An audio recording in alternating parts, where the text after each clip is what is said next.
De-stress fast. Oh yes, and we're recording and we're going to de-stress now because this is De-Stress Fest. And the second thing we're going to make today is a One Pot Spring Salmon with Herb Couscous. So there are foods purported to reduce stress. And you know, unfortunately, a lot of science associated with food is not as advanced as it should be because we spend our money trying to figure out how to make you eat more, right? To find the bliss point where you think it's just enough sugar, but not too much. And we don't spend enough time looking at how to, you know, what the actual nutrients of food and how to, what is the science behind the nutrition of the food. That said, there are 4 biggies that science does know, nutritional science does know about food and stress. And those are the addition of magnesium, omega-3s, fiber, and serotonin. So magnesium, you may have heard from your naturopath, helps to reduce body stress. Magnesium in foods can be found in greens like kale and collards, nuts, seeds, dried beans, whole grain, wheat germ, flax.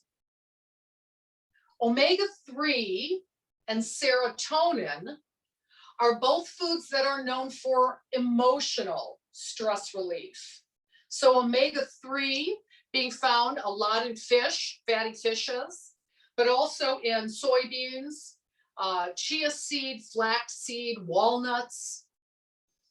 Serotonin, again, reduction of the emotional stress, helping with the chemicals in your brain. From foods coming from eggs, nuts and seeds again, turkey, believe it or not, pineapple, tofu, and matcha tea, which we'll learn about in the next class. And then fiber, which of course is the undigestible plant strings that our body does not digest, but that are used to help in digestion, not only because it makes us regular, but because fiber feeds the microbiome, those bacteria that live in us and on us, the most of them in our stomachs. And if we don't eat enough fiber to feed them, or excuse me, the most of the microbiome lives in our gut, lives in our colon actually. And if we're not eating enough fiber to feed those bacteria in our colon, guess what they eat? The carbohydrate-rich lining of your small intestine. So we want to make sure we're getting foods that give us, where we can, magnesium, omega-3s, serotonins, more fiber. But on the same note, we want to make sure that we're not eating as much sugar, you know, not eating too much sugar, not drinking too much alcohol, not too many highly refined carbohydrates like in chips and crackers and cookies, and actually not too much meat, because the meat can get in the way of the digestion as well. So today we're making our one pot spring salmon dish, and we're going to take it through and then put it in the, we'll cook it through the next class, and then we'll have it for you in the final class on tea. So we're going to start with heating up our pan. Let's make sure that we have the camera on and back, which is good. If for any reason the camera goes out from the stove and back, let me know, because sometimes it's just about the heat.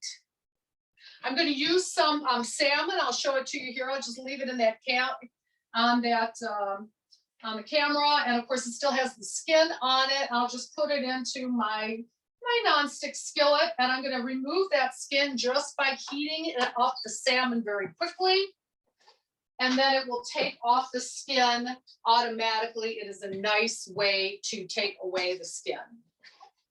A dry pan, nothing inside of it, and in just about a minute.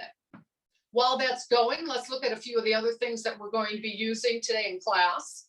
And I'll take the overhead shot ray. We've got spring onions. Spring onions are in the farmer's market right now. That's why we're calling this a spring dish. Spring onions, interestingly enough, we don't want to use the whole part of the top here, but we want to use approximately just right above the onion, and cut that all the bottom off like you would with a regular onion. This stuff can use soup stock, put it in the pot, not very good for flavor, but I mean, not very good to eat, but great to season. We put it in our bone broth. All right, so our fish is probably good. Let's remove it and see what we got. So it doesn't take long. I'll take the overhead shot. Thank you, Ray. No, the overhead shot is good. I'll just remove the salmon. As you see, we'll take the, very good. Turn that off. And then all you need to, well, look at the skin already came off, but usually all you need to do is just take a spatula and you can just remove that salmon, or excuse me, that skin. Very simple and easy, great way to do it. We'll put that off to the side. All right.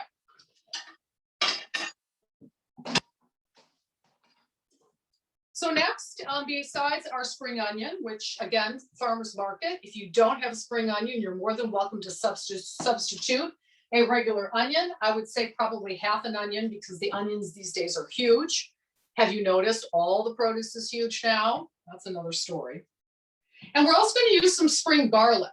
Now my spring garlic, I happen to have some old spring garlic in my refrigerator, but cooking is all about tips. So and also about using things. Spring garlic will kind of look like that spring onion. It's going to have a big long stem and you'll be able to get it at the farmer's market. But here I cut those stems off when I saved the spring onion from the last time. And though it looks a little bit old, all you need to do with this spring garlic is just cut into it with a little knife, slicing it so that you have a sliver. And then you can pull that off just like you would. And you're left with a nice young shoot. So if you don't have spring garlic, you're more than welcome to use a clove or two of garlic. And I'm just going to take my garlic and do a little bit of dicing to it. Now, why spring garlic? Spring garlic is just like regular garlic. It is young regular garlic. But what it is not is it didn't turn into a bulb. So if you don't have spring garlic, you are more than welcome to use regular garlic and just use a clove or two. All right, so back to the overhead shot. We're going to chop our onion.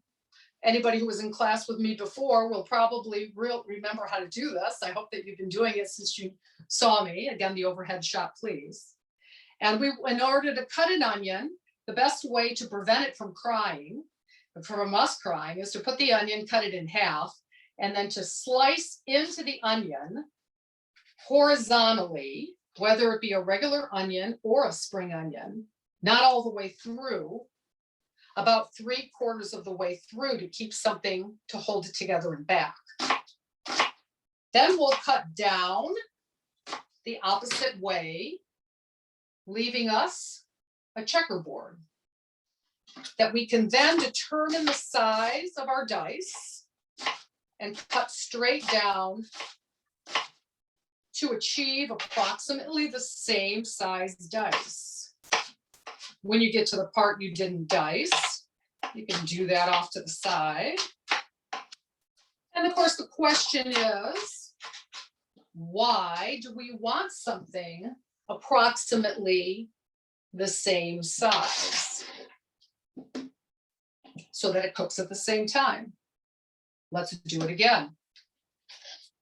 Put those horizontal cuts into the onion, remembering that the more the slice, the smaller the dice. Cutting down.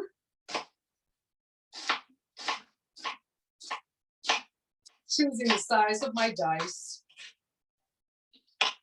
And then adjusting to the part that wasn't cut. Okay, we can take the stove shot. Please, I've got some of my garlic in here. Now, usually if it wasn't spring garlic, I wouldn't add it first because garlic actually has less moisture than onions do. So often when we add our garlic first, we're going to burn our garlic by the time our onions get cooked. Spring garlic is different. It has more moisture. It's spring. It's not as old. Well, I'm going to remove my onions to the pan. And when I do that, do I use my knife this way? Or do I use my knife this way? Do I move things with the front of the knife or the back of the knife? The front of the knife. Excuse me, the back of the knife. The back of the knife. We want to use the back of the knife. Why the back of the knife? Because if I use the front of the knife, I would dull my cutting board. I would dull my knife. Scratch my cutting board, dull my knife. So I have about 2 tablespoons of olive oil in there, and I'll take the overhead shot now, Ray. And we're just going to dice up some fennel. Fennel, of course, is in season now too. All these guys, this is good for stock. I should put some into our bone broth stock. So don't throw that away. Also, all this, these little fronds, great for garnish. Think of them like parsley with a little bit of licorice flavor. And usually with the fennel, I'll cut the core out. Some people eat the core. I choose not to. I think it's a little, I just don't want to incorporate it. And then we'll just dice this baby up. Now, fennel is such a unique flavor. Of course, it's kind of like an anisey flavor or licoricey flavor. And it is in season now. And I find that fennel either shaved very thinly is great for salads. Or, of course, grilled is also a lovely way to use fennel. I usually take off that first layer of it. This is good for soup stock. Sometimes it's just a little too dry. And if you don't find a fennel size that you like, because sometimes they're just way too big, I'll use part of the fennel, and then the other part I'll put in a salad.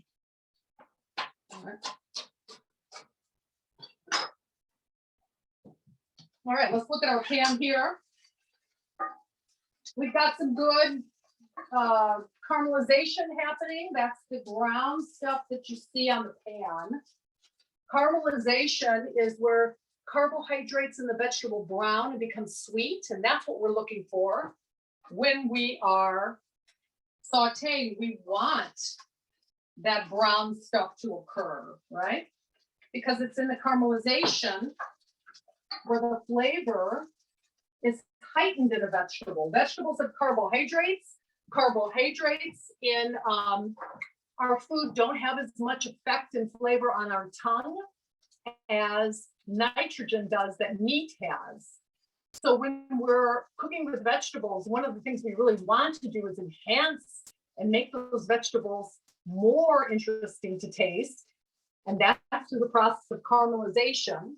Caramelization occurs when a vegetable reaches 330 degrees Fahrenheit or higher. So you're smarter than a fifth grader. What temperature does water boil at?